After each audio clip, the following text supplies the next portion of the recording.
Fala pessoal, bem-vindos a mais um vídeo. Vamos ver hoje quais foram as principais notícias dentro e fora do mercado financeiro nesta última semana. Então, olhando o desempenho das ações ao redor do mundo e das bolsas ao redor do mundo, podemos ver que essa foi uma semana positiva, generalizando para a maior parte das bolsas.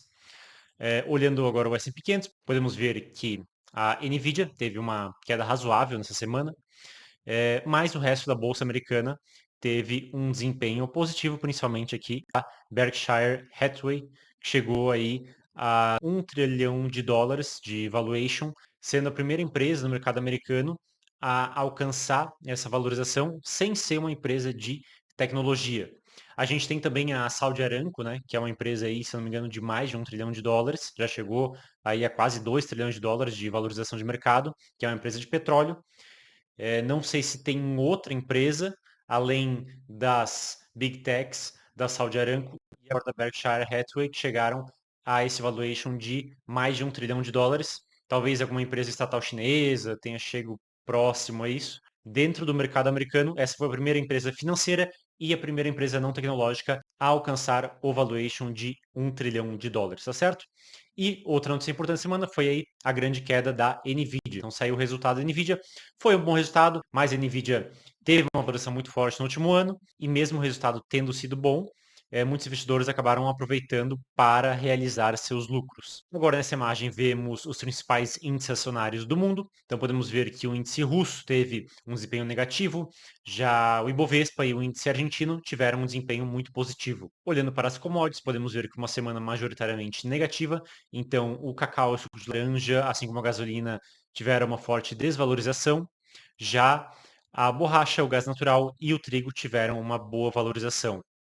Quando nós olhamos as moedas ao redor do mundo, podemos ver que o dólar index se valorizou, assim como o rublo, ou seja, a moeda russa se valorizou, e aqui também a moeda da Malásia acabou se valorizando. Já o real, o euro e o ien japonês, assim como a moeda da Hungria, acabaram se desvalorizando nesta última semana perante o dólar. Então, olhando o dólar, podemos ver que ele teve um desempenho positivo, né? Ele se valorizou perante o real. Teve uma alta aqui de aproximadamente 3%, 3, alguma coisinha, chegando aí a R$ 5,66. Então a gente pode ver que ele está aqui meio que dentro desse caixote, né? Flutuando aí entre 5,7 e 5,4 nessas últimas semanas. Agora, olhando o Ibovespa, nós podemos ver que ele teve um desempenho muito positivo esse mês, né? E nessa última semana, vamos ver, ele ficou quase num 0 a 0 aí, né? Subiu 0, alguma coisinha por cento. Agora, olhando o DI com vencimento para 2029, podemos ver que houve uma valorização de 4,5%. Ele está atualmente em 12% ao ano, a nossa taxa de juros, na verdade, o DI que vence em 2029, né? Então, dependendo do vencimento, esse valor pode estar um pouco maior ou um pouco menor. Então, eu pego 2029 porque ele é justamente, aproximadamente daqui uns 5 anos, né? Então, não fica nem aqueles juros tão curto e nem aqueles juros tão longo. Então, por isso que eu gosto de trazer para vocês o DI 2029. E ano que vem eu vou trazer daí o DI 2030 e assim por diante. Então houve uma alta nele na última semana. Notícias dessa semana. Então, a principal notícia da semana foi o bloqueio do X, do antigo Twitter, em território nacional. Então, aqui, perfil TSE usa justiça após Moraes determinar a suspensão da plataforma. Van Hatten usar VPN, disputa pela Câmara se intensifica. PIB deve acelerar no segundo trimestre. Tal, Zelensky. Peguei aqui algumas notícias para vocês, para nós vermos melhor. Então, o Brasil se junta aqui ao bloco de países democracinhas. Eu vi esse termo ontem ou hoje, achei engraçado, né? Para não dizer outra coisa, palavras que começam com D, que as pessoas podem achar um absurdo, então esse termo democracinhas acaba sendo mais leve. Então temos as democracinhas Coreia do Norte, China, Rússia, Irã, Turcomequistão, Mianmar, Nigéria, Venezuela e agora também temos o Brasil nesse grupo seleto de países que celebram a democracia. E é o primeiro país do hemisfério sul a censurar o X. Tivemos também aquela questão da VPN, que a VPN seria proibida, coisa que nem a China e nem a Rússia não faz. E no Brasil seria, né, para ver como o Brasil rapidamente se tornou algo ali entre China, Rússia e Coreia do Norte, mais ou menos. Mas acabaram voltando atrás e vai poder usar a VPN sem problema. Meio que vai ser crime, mas não vai ter uma punição, ou não vai ser crime, não está bem claro ainda o que vai acontecer. Aí nós temos também a chanceler da Argentina, que se diz preocupada com a suspensão do X no Brasil. Vemos com enorme preocupação que cada vez mais países restringem a liberdade de expressão nas redes.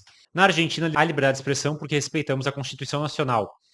Um dos objetivos do governo Milei é transformar a Argentina em um farol de liberdade. Então, a Argentina... é engraçado, né? Porque há uns, 2, 3 anos atrás, a gente meio que ria da Argentina e falava, nossa, a Argentina tá péssimo e o Brasil tá mais ou menos ok.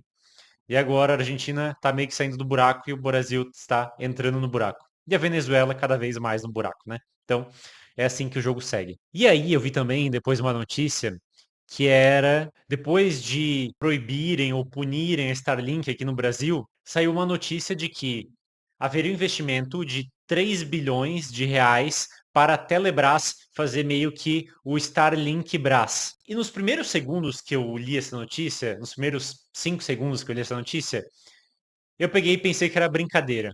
Aí depois desses 5 segundos eu parei e pensei, cara, mas aqui é Brasil, né? É capaz de realmente ser verdade uma notícia dessas. Então nos primeiros 5 segundos assim eu disse, cara, não é possível, é piada isso aqui.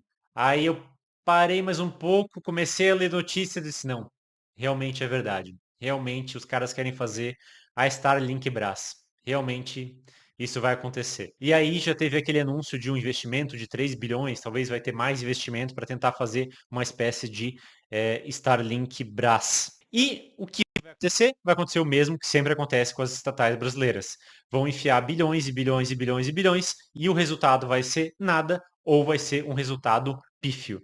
E aí talvez vão lançar lá 1, 2 satélites, vai ter uma escola ou outra que vai ter alguma internet, e aí vão dizer, ó, aí, está vendo que maravilha, Starlink Brás, temos que agradecer ao governo XYZ. Só que nós temos aquele velho problema, que as pessoas veem o que está lá e não veem o que poderia ser. Então a pessoa vai gastar lá 10 bilhões para fazer algo, e aí vai dizer, olha, tá vendo?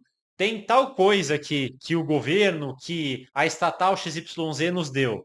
Aí você vai lá e roda os cálculos e diz, pô, mas espera aí, isso aqui deveria custar 1 bilhão. O que aconteceu com esses outros 9 bilhões? Então, esse cálculo as pessoas não fazem, né? Eles só olham lá e dizem, ó, tá vendo? Fizeram aqui a ponte. Poxa, mas espera aí, que esse dinheiro dá para fazer outras 10 pontes. O que aconteceu com essas outras 10 pontes? Ó, o governo aqui, o estatal, construiu uma casa. Tá, mas gastaram aqui 5 milhões para construir uma casa. Com esse dinheiro dá para construir 10 casas. O que aconteceu com essas outras 10 casas? Essa pergunta ninguém faz, né? Todo mundo fala, não, não, mas vamos agradecer. Pelo menos construíram esta casa. Então vai ser isso, né? Mais dinheiro roubado, 3 bilhões roubado, 4 bilhões, 5 bilhões, 6 bilhões, 7 bilhões, 8, 9, 10, enfim. Vão fazer lá a Starlink Brás, vai um fiasco, ou vai até ter internetzinha aqui, internetzinha ali, vão gastar 10 vezes mais do que a Starlink gasta para fazer a mesma coisa, mas vão dizer, olha que maravilha, se não fosse a empresa estatal, não teríamos esse serviço. Como se esse serviço já não existisse, já não fosse muito mais barato, né? Ou seja, aquela velha história, o governo vai lá, quebra as pernas e depois te vende uma muleta superfaturada. E se alguém quiser te vender uma muleta mais barato, ele vai lá e proíbe que te vendam uma muleta. Mas a massa, extremamente ignorante, vai levantar as mãos para o céu e agradecer a bendita estatal XYZ. E, enfim, né? Esse é o Brasil. Vamos agora para a nossa próxima notícia, que é um ajuste no censo. Então, vou chegar a mostrar esse gráfico para vocês.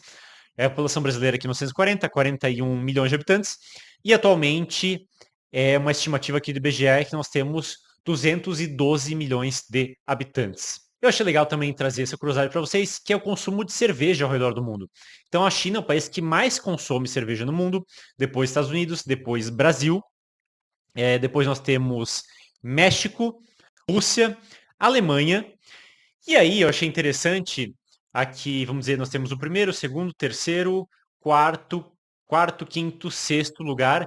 Em sétimo lugar, eu pensaria que ia ser Inglaterra, ou Espanha, ou algum outro país, mas ele é o Vietnã. Então, o sétimo lugar de país que mais consome cerveja no mundo é o Vietnã. Interessante, né? Não sabia que o Vietnã tinha esse apreço pela cerveja. Aí depois nós temos a Inglaterra, a Espanha, também temos o Japão e depois a África do Sul, e aí temos o resto.